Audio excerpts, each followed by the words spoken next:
Biar sekarang berbicara buat setiap kami Tuhan Roh Kudus. Biar roh hikmat, wahyu dan pengertian mengalir buat setiap kami. Biar sampaikan sabdamu Tuhan. Kuasai setiap kami, urapi setiap kami. Biar setiap telinga yang mendengar, mata yang melihat, hati yang menangkap.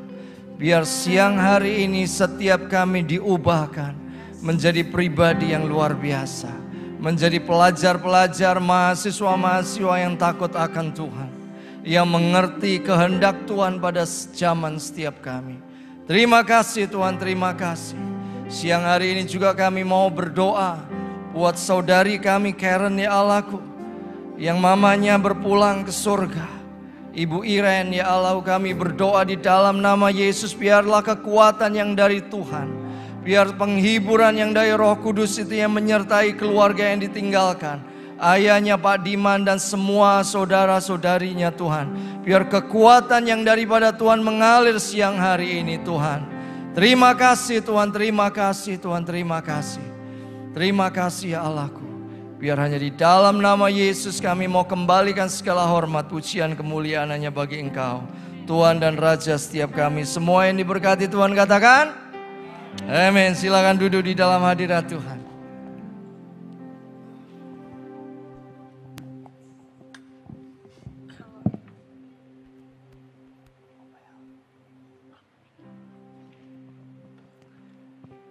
Oke, berapa banyak saudara yang angkatan 2023? Bisa lambaikan tangan? Bangkit berdiri deh, angkatan 2023 supaya saya bisa lihat. Bangkit berdiri, ya kan?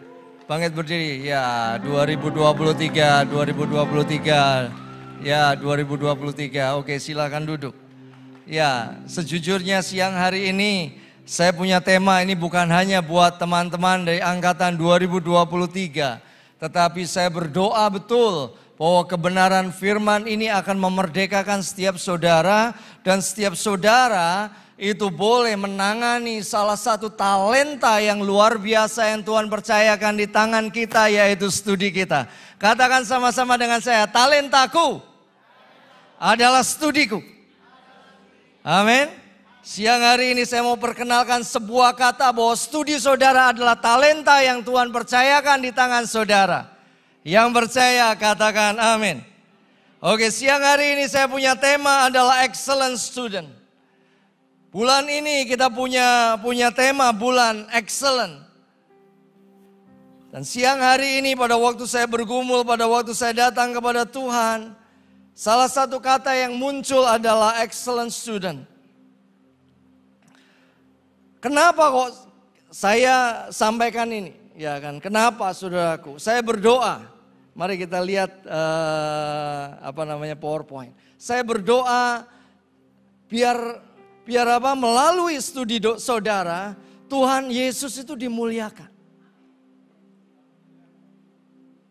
Renungkan baik-baik. Melalui setiap studi saudara, Tuhan Yesus itu dimuliakan.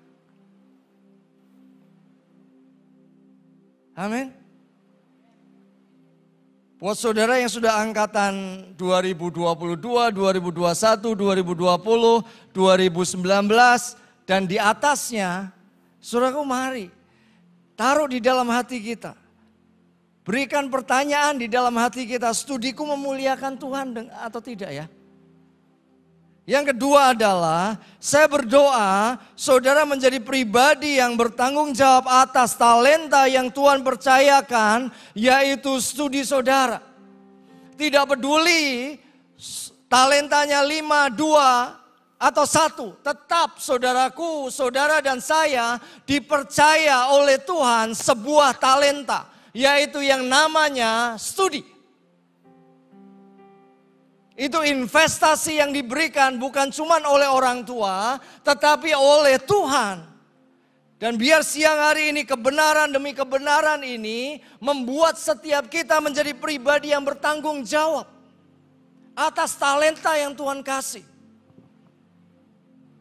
Mau saudara kuliah di UGM, mau saudara kuliah di STIKPN, mau saudara kuliah di UNY, mau saudara kuliah di Sanata Dharma, mau saudara kuliah di Amikom, di ISI, mau saudara kuliah di Atma Jaya, di Ukrim atau di Stipram atau di Amta atau di yang lainnya. UTY dan lain sebagainya. Tidak ada masalah sebenarnya.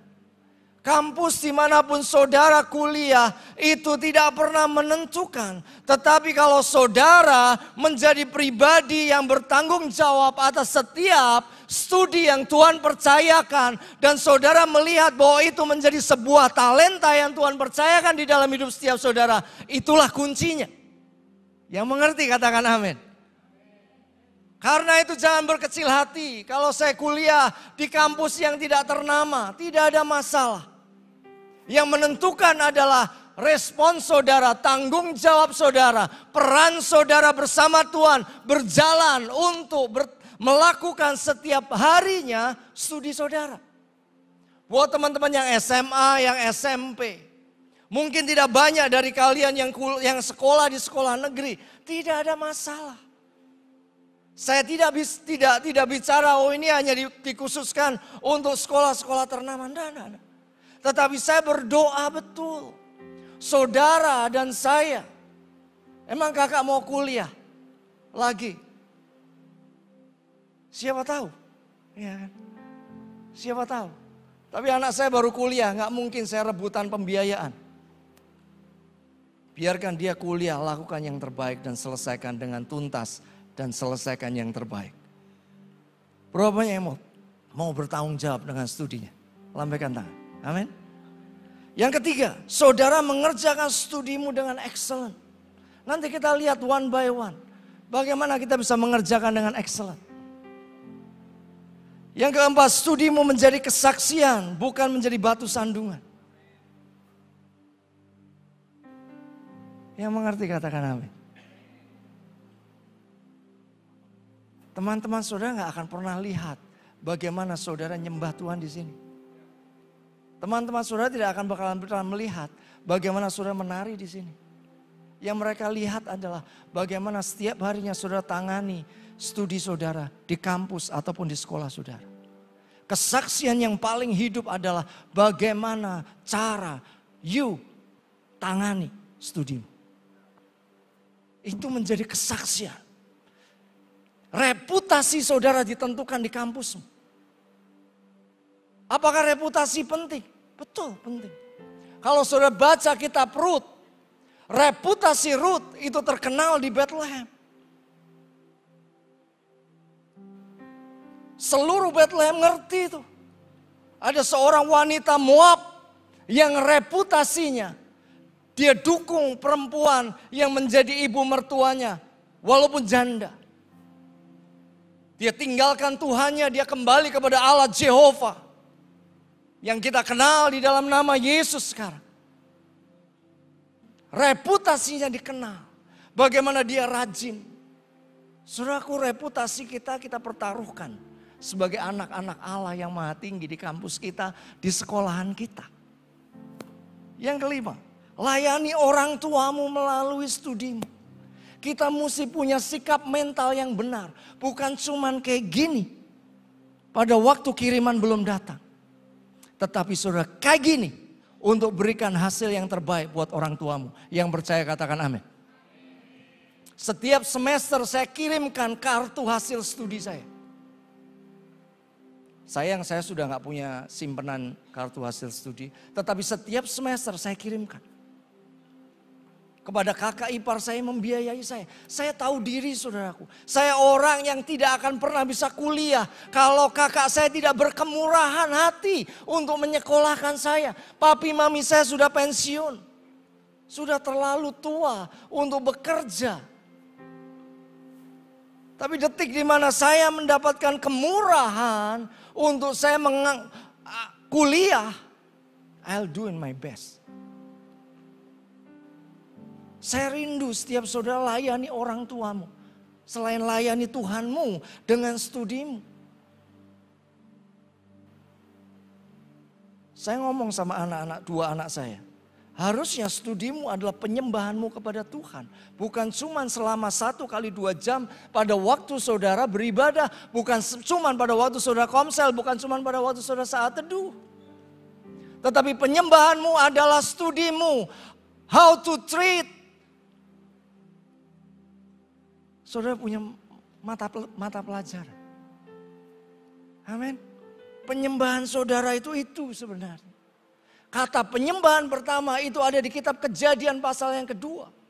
Itu kata bekerja. Adam bekerja. Artinya worship. Studiku adalah penyembahanku. Kalau studiku adalah penyembahanku, maka saudara akan tangani saudara punya studi dengan excellent. Amin. Karena saudara menghadapi bahwa ada satu pribadi yang dia berikan darahnya dengan cara yang excellent. Anak saya kedua tanya sama saya, ini baru fresh. Saya sekolah di sekolah yang oke lah ya. Tetapi cara belajar saya oke nggak? Saya ngomong belum. Ketawa dia. Belum lah. Belajar model SKS. Yang pusing itu bukan dianya. Yang pusing itu yang nanyain saudaraku. SKS tahu, sistem kebut semalam. Belajar SKS, sistem kebut semalam. Pelajaran setengah semester dipelajari dalam waktu 1 malam. Itu ibaratnya kayak gini. Ivon puasa 1 bulan untuk membalas makan 1 hari dari 1 bulan tidak makan dimakan 1 hari. Bisa, Fon? Bisa, tapi setelah itu bye-bye goodbye. Betul, itu sama saudaraku.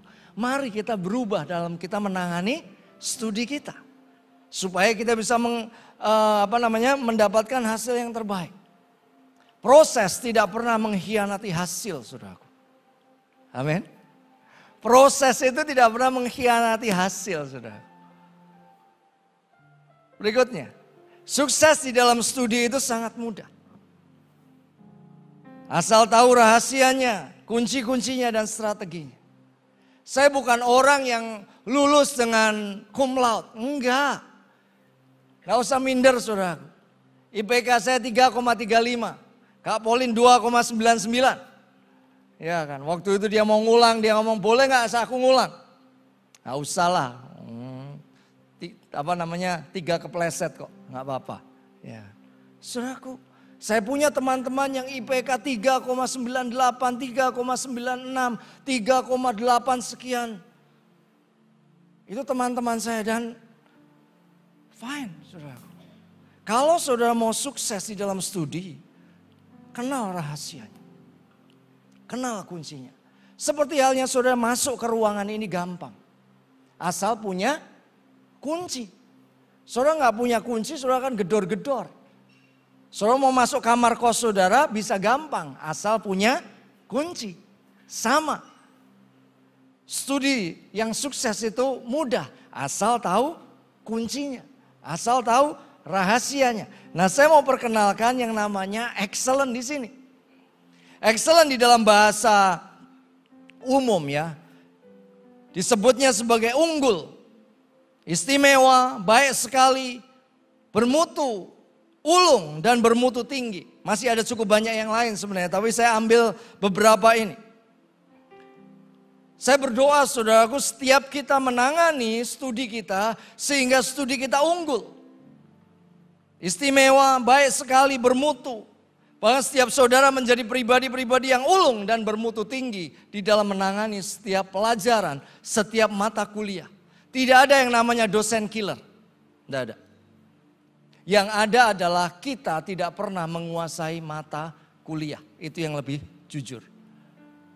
Skripsi tidak selesai. Bukan masalah terlalu susah mata kuliahnya. Bukan. Nggak ada. Tapi kan aku belum pernah belajar. Loh justru karena itulah kita kuliah supaya kita bisa tahu. Betul ya? Kenapa kok susah? Karena kita tidak menguasai. Betul ya? Kalau kita menguasai mata kuliah itu atau mata pelajaran atau judul yang kita ambil, maka kita akan mudah mengerjakannya. Nah ternyata di dalam Alkitab itu ada satu kitab, ini hanya di kitab ini saja. Kata excellent itu hanya ada di kitab ini saja. Itu di kitab yang namanya kitab Daniel.